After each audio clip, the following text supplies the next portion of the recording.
Hello and welcome. I'm Laura Briggs with the Vegan Fitness Runner podcast, where I'll be talking all things running, health and fitness, and what it means to be an active vegan.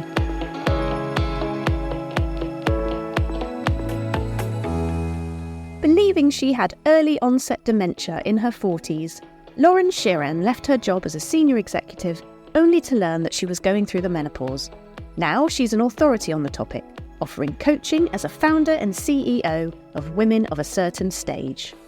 As a former sports therapist and personal trainer to the stars, we explore hydration and nutrition through the menopause and how it can be both an empowering and positive stage of life. Lauren, thanks so much for coming on the show today. I'm really intrigued at how you became a menopause coach. Can you tell me a little bit about how that happened and your personal experiences? Yeah, of course. I think that one of the key things that happened to me was I left my job in my early 40s thinking I had early onset dementia.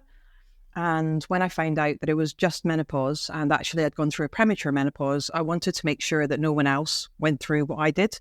So one of the early things I did was retrain as a coach. I already had a background in psychology, mental health, personal training, nutrition, sports therapy, a lot of relatively related areas. But I was working in a corporate capacity at that point, and I just felt that the combination of the experience that I'd had, my background in the kind of health and wellbeing space, and also my corporate experience was something that I could put to good use to help other people.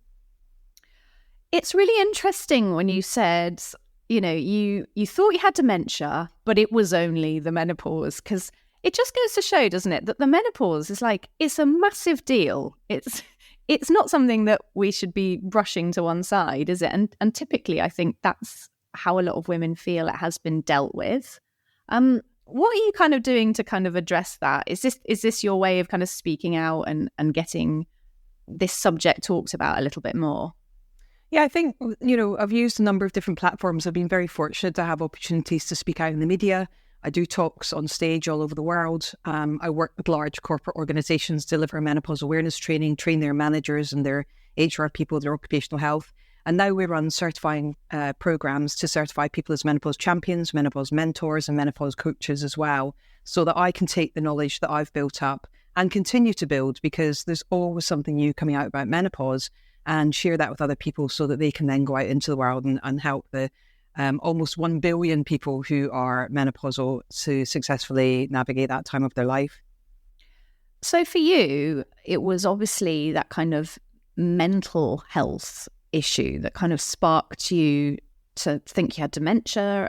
I'm guessing maybe what a lot of people refer to as brain fog, but there are lots of physical ways that the menopause manifests as well. What were your experiences with that, and what do a lot of women experience that maybe they don't talk about that much? So yeah, there's a lot to unpack in that question. So if we think about the physical symptoms that some people will experience, anything from joint aches and pains, feeling completely fine one day to the next day waking up and feeling like an old lady, is a kind of comment I get from a lot of people when we first start working together.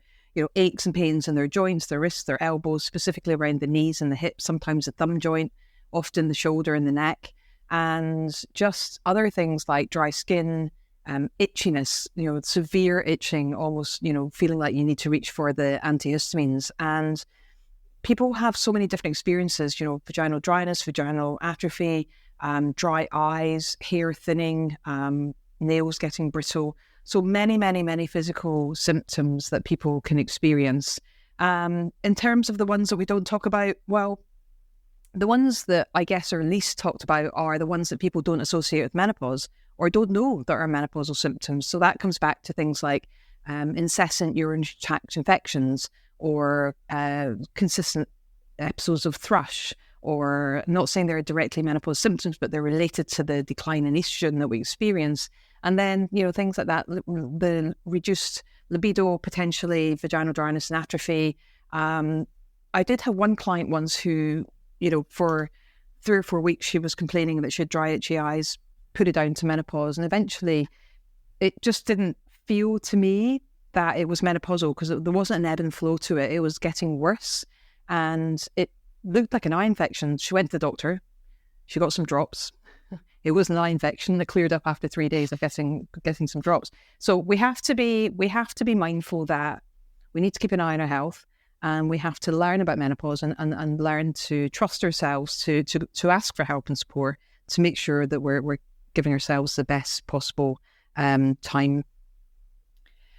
So on this podcast, obviously, I'm talking a lot about running, and you just mentioned there about waking up feeling really old with aches and pains. That's something I experience a lot, but it can often be because I've done a long run or I've done a lot of exercise the day before, which I'm sure is maybe confused sometimes with perimenopause, maybe, or menopausal symptoms for a lot of women. Do you get that kind of crossover where it's hard to tell which is which? Not with someone who's a really experienced runner, I wouldn't say so. I think that you get to know your body and you know the effects of a really strenuous run. Like when you're a runner, you kind of have that general feeling after a short run, a sprint training session, you know, you're doing fartlek training or you're doing a long distance run, you know roughly how you're going to feel the next day. But if you start having, you know, additional symptoms or unexpected symptoms and you haven't gone over your ankle, you haven't done anything differently, you haven't pushed yourself further, harder, faster, then, you know, there's a good chance that it's worth thinking about what's going on.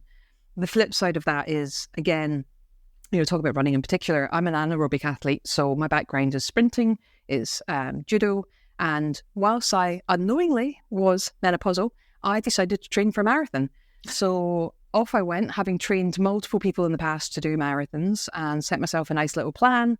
I snapped my big toe at Taekwondo, my left foot. Then I put my right knee out because I'd had 6 ops on that in the past to replace my ACL twice, and 4 arthroscopies. But it was really strong. Up until that point, I found that when I was stretching, I ended up getting really injured from stretching because I was hyperextending. And there were a whole range of things that were going on for me. And what was going on was that I wasn't giving myself enough recovery time. I was pushing myself too hard. And ultimately, I was getting injured in a way that I had never been injured before because I wasn't listening to my body and giving it the TLC and recovery and nutrients that it needed at that time. So we're all individual. We're all unique in terms of what sports we're more predisposed to liking or being good at. And equally the same for menopause. We're all going to have our own special journey through menopause. So it does come down to listening to your body and doing what's right for you and your makeup and your background. Getting more injured, that's interesting. Is that something that happens to a lot of women during the menopause? And is that because of a loss of bone density, or is there something more to that, Lauren? Are you talking about soft tissue injuries? I'm talking about, I suppose, when you said, you know, you were breaking, you had kind of fractures and you were kind of breaking your toe and all this, that, and the other. Is that directly because you were exercising more during menopause, or could that have happened at any time? Oh yeah, I didn't have any fractures or anything like that. I had soft tissue injuries. Sorry. So no, I didn't specify. I said snapped. So there is no reason why you wouldn't think I had fractured. I snapped the tendon on my big left toe. Right. Okay. Really badly.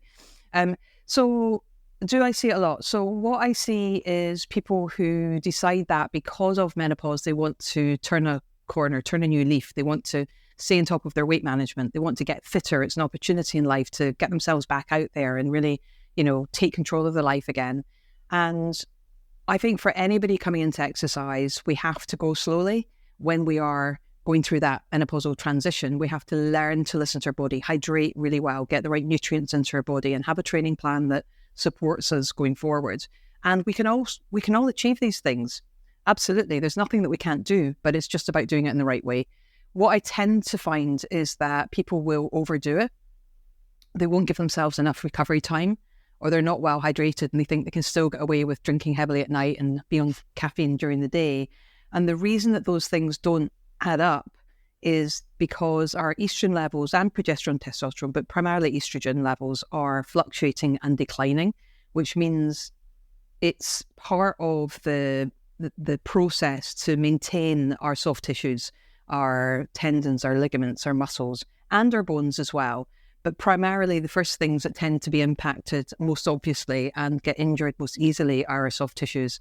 So that's why we need to be mindful, go steadily, build things up slowly, and really listen to our bodies, because our soft tissues might not be getting the same kind of collagen influx and the same repairing mechanisms that they had done before perimenopause.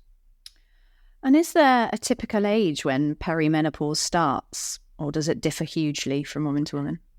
It differs from culture to culture and from woman to woman. The average age of menopause is 45 to 55 in the UK, the average age being 51, and perimenopause can go on for a number of years. And I say that very loosely because depending on the research you read, you're going to hear anything from 3 to 5 years up to 12 years or not at all. But perimenopause, typically, if we say 3 to 5 years, is a pretty good guide. So if you are on the normal age of menopause at 45, that would mean that your periods have stopped at 44, which means that you're likely to have been in your perimenopausal stage of life from about 38, 39, 40 onwards. Gosh, it's actually a lot longer than I previously thought. I think perimenopause now is talked about a lot more than it ever was. It's quite something. It's quite new to me, actually, as a 43-year-old woman, to start talking about it. And, it impacts me, obviously hugely, because it's exactly the time when I would, start to be going through the perimenopause. So it's very interesting when you talk about performance. I mean, in terms of how we feel, kind of fatigue, aches and pains, will people see difference in their performance levels overall as well? If, for example, I'm a runner, might I see, slower running times, just harder to run, all this stuff? Is that going to happen? Not necessarily. I think we've got to remember as we age, we do slow down. And yet we will always read stories about remarkable people that have had their PBs every year. As they get older, their PB increases. We see people that are going out there and doing things for the first time that they've never done before. And this is why when I take someone through the coaching program or I train someone to become a menopause coach, what we are looking at is mindset, hydration, nutrition, movement. All of these things together play a role in how we experience menopause, and we don't have to suffer. I think that 10 years ago, I thought that everyone just had this dreadful time and it was just something we had to accept. What I know now is with the right help and support, we absolutely can thrive through menopause. And that's the message that we really need to change. We need to change that conversation of menopause that has set us up. Well, certainly people in their 40s and 50s going through menopause now, I think we've been indoctrinated to believe that we just have to suffer in silence. And actually we don't, because with the right knowledge, with the right understanding, the right support, we can totally thrive through this stage of life. It's almost been hammered into us, I think, certainly from a personal experience, that, menopause is a really miserable time and it's something to, kind of dread and fear. So it's great to hear from people like yourselves who are saying, actually, do you know what? That's not the case. We can make this work. That's really positive. Let's talk a bit about nutrition and hydration if we can. Are there foods that really support hormonal health? Yeah, good foods. It's funny, isn't it? It's like I'm a former personal trainer, and I've worked with people like Dustin Hoffman, Anastasia. I've worked all over the world as a PT. Been in Australia in 2003 when the England team were there with the World Cup, and every single group of people I work with want to know what's the right food to eat, what's the right exercise to do, and actually, this, there isn't one right thing to eat or a quick fix. It's about having the most natural produce that you can get your hands on. And it doesn't matter whether you're vegan, vegetarian, carnivorous. It's about having the best quality proteins in your diet at every single meal. And I mean, genuinely, we must have protein-rich meals every time we sit down to eat something. We want to have good, healthy fats. So, whether, again, it doesn't matter what your dietary preferences are, but we must have good, healthy fats, whether it's nuts and seeds or olive oil or egg yolks, avocados, whatever it is. We must have them in for our connective tissue, for our brain function.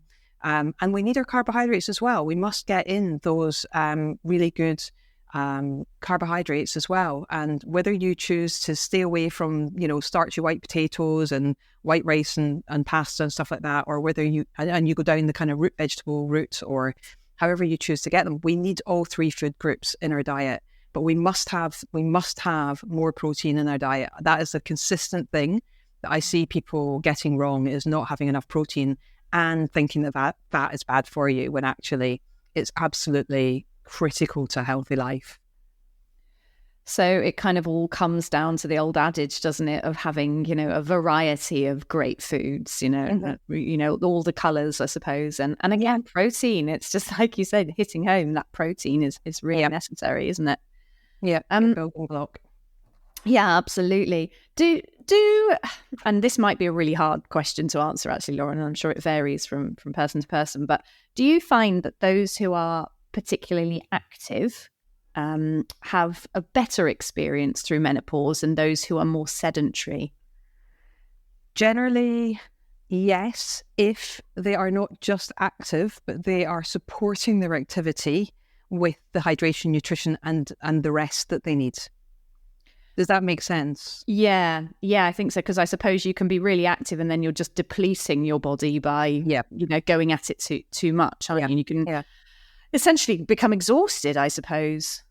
Which is exactly, I think that's exactly what I did to myself. I think I didn't know what was going on. I was training, imagine going from, 4 gym-based sessions a week, hammering it, but 4 gym-based sessions a week, to doing 4 gym-based sessions, 6 runs, 5 to 6 runs, and 5 to 6 stretching sessions. I mean, my body didn't know what hit it.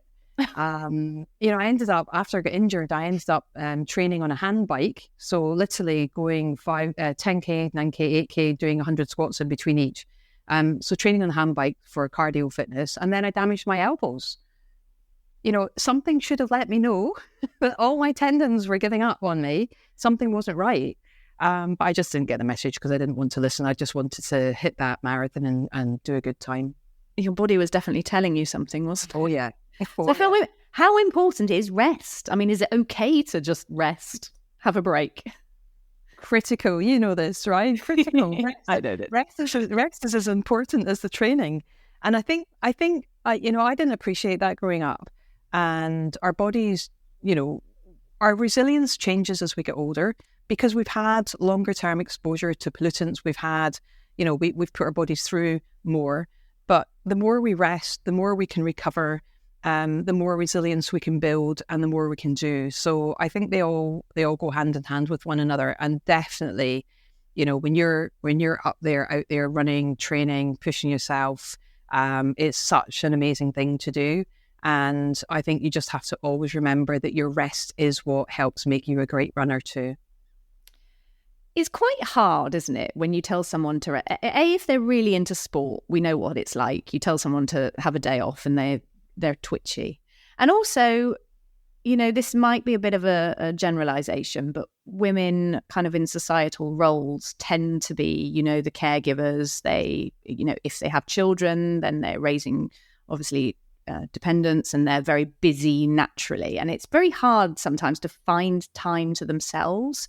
Mm-hmm. Do you think that culturally we need to make a shift and understand better the needs of women when they go through the menopause? There's a really simple answer to that question, which is yes. Fundamentally, we have to. And again, as part of the 7 steps of me training people to be menopause coaches or taking people through the program, that self-care element is, at the core of it. And we all, well, not everyone, but the majority of us are so good at looking after everybody and everything else before we look after ourselves that we're the only ones that suffer.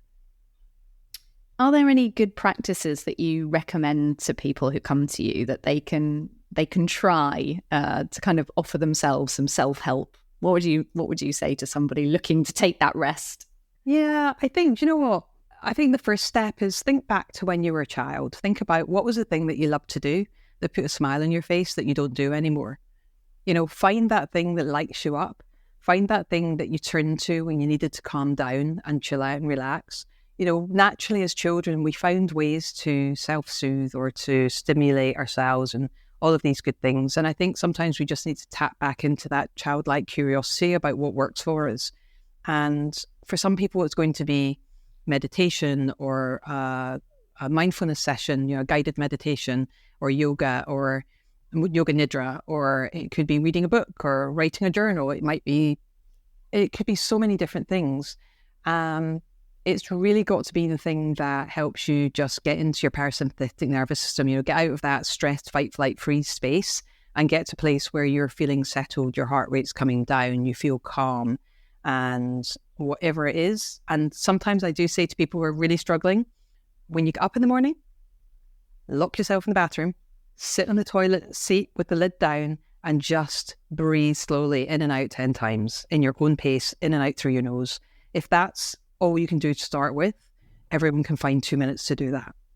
That's the kind of thing I used to do when my children were really young. I would just go and sit on the loo because it was the only place I'd get any peace. That's a brilliant piece of advice.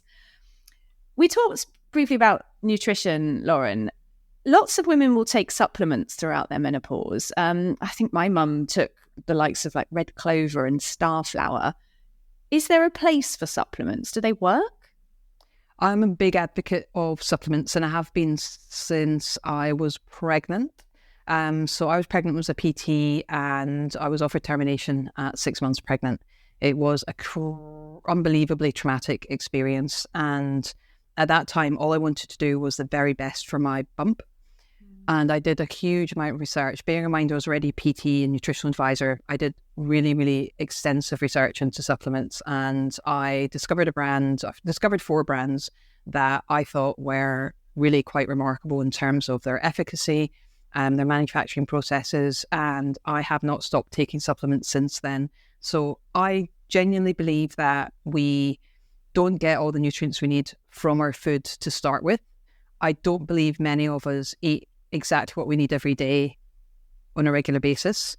And I think that I would rather forfeit a meal out or some other expenditure to be able to afford my supplements every month so that I can take them and my body will naturally use what it needs. It will weigh out what it doesn't need, but at least I know I'm putting in there everything that I should have.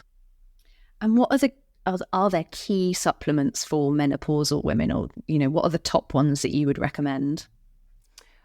So I personally, my choice, unless you go to someone who is going to be able to do personalized tests, I don't really think we can give advice on that. So my choice when I speak to people is always to say to take a really, really good quality vitamin and mineral supplement. And then, there are things like curcumin extract, which are good for joint pain and your joints overall. So, having something for joint support, having something for brain support is really good. So unless, I think it's really difficult without doing a personal consultation with somebody to say, take this, take that. If you read any papers on menopause, you're going to see your vitamin D, your B vitamins, calcium, obviously, magnesium. These tend to be the most common ones that people talk about during menopause. But what people then do is go out and buy magnesium or buy vitamin D or buy vitamin B without understanding that you need precursors in your body to be able to break them down, which circles back to the reason why I say to take a good quality multivitamin and multimineral, because that will then have the precursors so that you can break down those nutrients at the right part in your digestive system if it's a properly produced vitamin. Sorry, sure. I get a bit what's evangelical about supplements. No, I mean, that's great. You've obviously found something that works for you. Well, I just think there's so much on the market that just isn't efficacious, and there's a lot of, it's not a regulated market. It's difficult for people to know what to buy. There's a lot of hype around menopause and supplements, and I think people should really just talk to someone who is qualified in that space. It's not a service I offer, so this is not self-promotion. But I do think that, either get a really good quality supplement and take a multi-mineral, multivitamin that has got the ones I mentioned in, or speak to someone and get some advice on what you should be taking. Which brings us nicely back to the coffee and alcohol subject, because I'm sure a lot of the listeners will already know that, if you take certain supplements and then you drink coffee, it actually inhibits the absorption, doesn't it, of those minerals. Is that the same for alcohol? And what are the other negatives, if there are any, or if there might be some benefits? I don't know. But to drinking coffee and alcohol during menopause specifically. I am not the alcohol police or the caffeine police. what I do know from the thousands of people that I've taken through the Menopause Coach program is that when people reduce, limit, cut down, cut back on, or even eliminate those two substances, they feel a whole world of difference. So what do we know? You've already said about caffeine having an impact, and it's the same for alcohol, and alcohol goes one step further. So when alcohol gets into your digestive system, it impacts how your salivary enzyme, it impacts how your digestive enzymes, your stomach acids work, and it stops you from assimilating protein. So you can eat lots of great protein, and then your body won't make as good use of it if you have alcohol in your system. Right. So I mean, I do love a coffee in the morning, and I've been told several times over that, you know, if I'm taking a supplement at that point in the day, I should not be having a cup of coffee. And actually, it's something I've really got to work at, you know, thinking, no, I should be having a glass of orange juice. For people who do love a cup of coffee, is there like a good amount of cups of coffee that you could have and get away with it? Or do you kind of, I know you just said you're not the caffeine police, but, you know, would you just advise cutting it out as much as possible? I don't ever advise anyone to do anything. You might be surprised to hear, I don't actually ever advise anyone does anything. I share knowledge, I share information, and then I invite someone to try X, Y, or Z. So I might say to you, for example, Laura, for the next week, I'm going to invite you to spend the next week finding a week. So spend the next week thinking about, when can you find 7 days when you believe that you can be caffeine free for a week? Just a week. 7 days out of the however many thousands of days we are on this planet. Could you commit to an experiment? Try going caffeine free for 7 days and just witness the differences you experience. Gosh, well, I feel absolutely obliged to do this now, Lauren. Also, when you say I'm going to invite you, it makes it sound all very exciting, like I'm off to a party, which makes it sound much nicer, doesn't it? Okay, all right, challenge accepted. I will, because I consciously think to myself, oh, I feel like I'm drinking too much caffeine, and I'm sure that, you know, there should be some benefits to me cutting down. So I'm going to take on that challenge myself and try not to drink caffeine for 7 days. Maybe not, I'll start, maybe not tomorrow, maybe in a couple of days' time. That's really interesting. Do you think, Lauren, that, I know we're talking very openly now about the menopause and perimenopause, and I've talked to lots of runners about it, and they're very happy to talk openly. But, you know, at one point it was quite almost taboo, wasn't it? And seen as a woman's problem. Do you still find that now in society? No, and I think that as a result of a lot of people who've worked in the space over the last few years, certainly when I started doing this 10 years ago, I might have answered that a bit differently. But because we've had so much celebrity interest and people talking out, and we've had a lot of government interactions, so I've been fortunate to be able to provide advice and evidence to the UK and the US government on menopause. We've produced it, can't even speak properly now. We've produced standards with the British Standards Institute for organisations on how to support menstruation, menstrual health, and menopause at work. And there have been a lot of other advances. So it's becoming something people are becoming curious about and want to learn about and are open to learning about. So that for me is a great sign that there is a movement in the right direction. There's an awful lot we still don't know about menopause. There's an awful lot we don't know about women's health. There's so much research that still needs to be done. But we are getting the will to do that. We're beginning to find the funds to do it.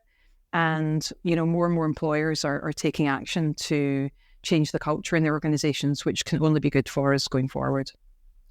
And of course, as much as the menopause will directly affect women, it affects all the men in our lives as well, doesn't it? Because they have to, you know, come into contact with us women out there. Do you find that men are now more receptive to learning about menopause as well? Oh, men love it. Men love it. I have companies that book me for men-only sessions. It's hysterical. It's not hysterical. It's great. Sorry, I should probably have to edit that out. You don't need to edit out. But you know what I mean? It's like, it's just, when I say hysterical, what I mean is like 10 years ago, I couldn't look a man in the eye and say the word menopause, let alone the words vaginal dryness and atrophy. Now we can sit in a room full of men and talk about lubrication and libido and talk about, different ways that they can support their wives without trying to fix them.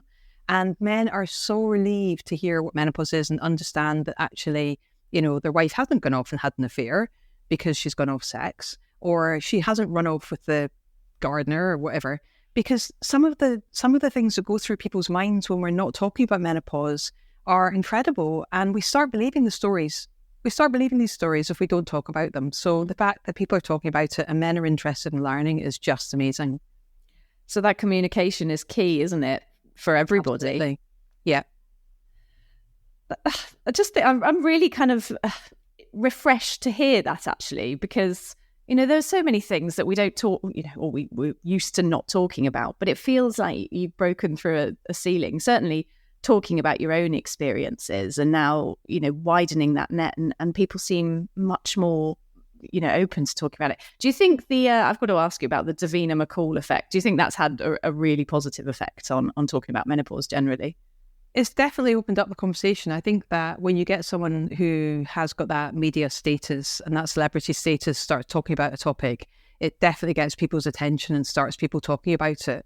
And what that's enabled people to do is start to have real conversations around funding for research, availability of, hormone replacement therapy, other options on how to successfully navigate menopause with or without HRT. And it's stimulated, other people to then speak up and speak out. So it just helps normalize a conversation, like you said, just wasn't happening before. We've talked briefly about kind of being in the workplace and dealing with menopause. Obviously, you had your own personal experiences kind of led you to where you are now within the workplace. Do you think in sport that this is a topic that's talked about enough, or is that something that's just emerging now? It's emerging. It's definitely emerging. It's been great to see the FA start to talk about menopause. I'm working with a couple of the Premiership football clubs, which is great. I'm working with some of the top cricket clubs as well in the UK, and athletics and rugby. So we're now beginning to look at, all the way from menstrual cycle all the way through to menopause, how that impacts not just players and participants, but also the broader teams that support people that are playing sport as well. So there is a definite shift in the right direction. And equestrian, I do a fair bit of work in the equestrian space as well. So is there, we've talked about there's not really a one-size-fits-all kind of solution for every woman, but where sport is concerned, what, in your opinion, do you think that organisers can put in place to support women through this time? It's knowledge, it's awareness, it's understanding what the real facts about menopause is. As you know, you can go online and get completely different answers, HRT or not HRT, supplement or not supplement, exercise or not exercise, how much exercise, what should I eat, when should I eat, why should I, there's so much conflict out there. So I think that the core thing is really just, first of all, open the conversation. Let's get the basics, the facts. Let's people understand about premature menopause, early menopause, what menopause is, understand what are the different things that we can do to support ourselves through menopause. And how do we have that conversation with our managers, with our colleagues, with our, everybody in our lives. So I definitely think it's about raising awareness and changing culture so that we can have the conversations that we need to have to get the right help and support. If somebody thinks a few of their symptoms might be connected to the menopause, but they're not quite sure, they're not really sure where to turn to next, what would you suggest they do? Depends on the symptoms and how serious they are. Obviously, if you're worried about your health, you go straight to your doctor. And if you can't get an appointment to your doctor, you go to A&E if you're seriously worried. If you are just concerned and curious, then I would say keep a symptoms list. So just write down a list of your symptoms and make a note of how severely they're affecting you every day. So maybe a happy face, a sad face, a neutral face, or mark them 1 to 10.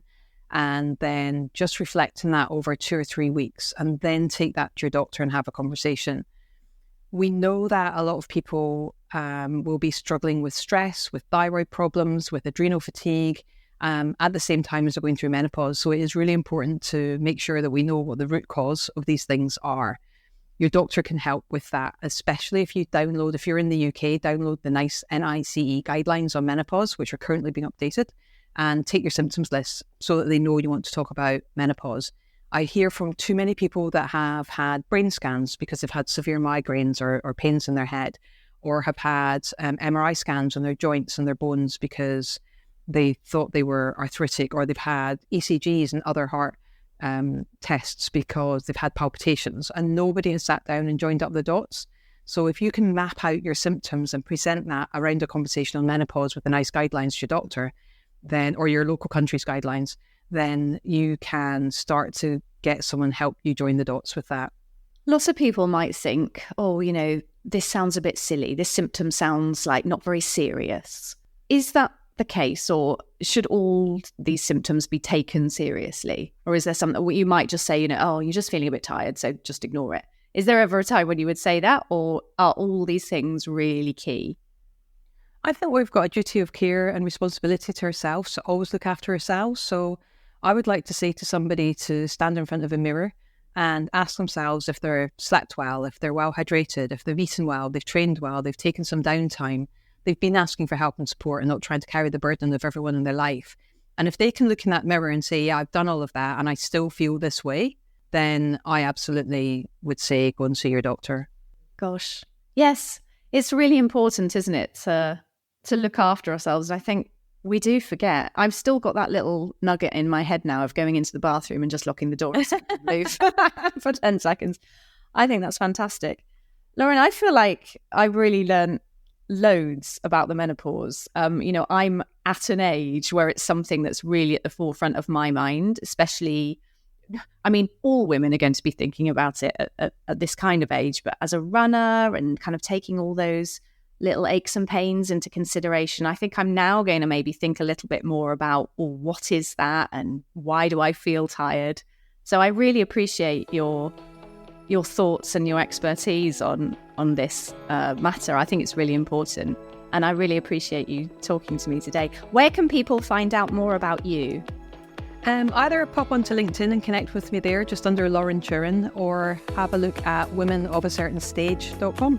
Thank you ever so much for talking to me, Lauren. It's been an absolute pleasure. Thank you so much. Thanks so much for listening, and don't forget to leave a review for the Vegan Fitness Runner podcast. Please subscribe if you don't want to miss an episode, and remember you can find out more about all my guests and further information on all the topics covered over on the website veganfitnessrunner.com. Thanks again, and bye for now.